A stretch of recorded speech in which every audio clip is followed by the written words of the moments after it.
சொல்ல மாட்டேன். அன்பான தேவ பிள்ளைகளே, உங்களை சந்திப்பதற்கு மிக்க மகிழ்ச்சி. தேவனுடைய வார்த்தை கேட்க ஆயத்தமாக இருக்கிறீர்களா? தேவனுடைய வார்த்தை நம்மை பலப்படுத்தும். இதுவரை இல்லாத ஒரு பெரிய மாற்றத்தை சந்திக்க போகிறீர்கள். உங்கள் வாழ்வை கர்த்தர் ஆசீர்வதிப்பார். யெகோவா நாமத்தை அறிந்த நீங்கள் இன்றைக்கு தேவன் உங்களோடு கூட இருக்கிறார். பரிசுத்தமான வேதாகம் சொல்லுகிறது, யாக்கோபு 2ஆம் அதிகாரம் 20ஆம் வசனம், வீணான மனுஷனே, கிரியைகள் இல்லாத விசுவாசம் செத்ததென்று நீ அறிய வேண்டும்.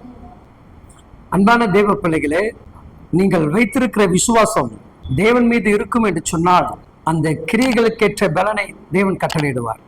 இன்னைக்கு நிறைய பேர் தேவன் மீது நம்பிக்கை வைத்திருக்கிறீர்கள், ஆனால் செயல்பாடுகள் வேறு மாதிரியாக காணப்படுது. வசனத்துக்கு நமக்கு ரொம்ப தூரமாக இருக்கிறது. இன்றைக்கு நிறைய தேவ பிள்ளைகிட்ட இந்த குறைபாடுகள் உண்டு. என் அன்பு தேவ பிள்ளைகளே, நம்முடைய வாழ்க்கை கிறிஸ்துவை நம்பி இருக்கிறது. அவர் மீது வைத்திருக்கிற நம்பிக்கை இன்றைக்கு அப்படிப்பட்ட மனிதர்களை தேவன் தேடுகிறார். கிறிஸ்துவுக்குள் பிரியமானவர்களே, பரிசுத்தமான வேதம் சொல்லுகிறது, வேதத்தில் ஒரு மனிதன் உண்டு, கர்த்தர் மேல் வைத்த நம்பிக்கை அதிகப்படுத்தி கொண்டால், இன்றைக்கு உங்க வாழ்க்கையில் மாற வேண்டும் என்று எண்ணினால், அந்த மாற்றத்தை நீங்கள் எதிர்பார்ப்பீர்கள் என்று சொன்னால், தேவனை நம்புங்கள்.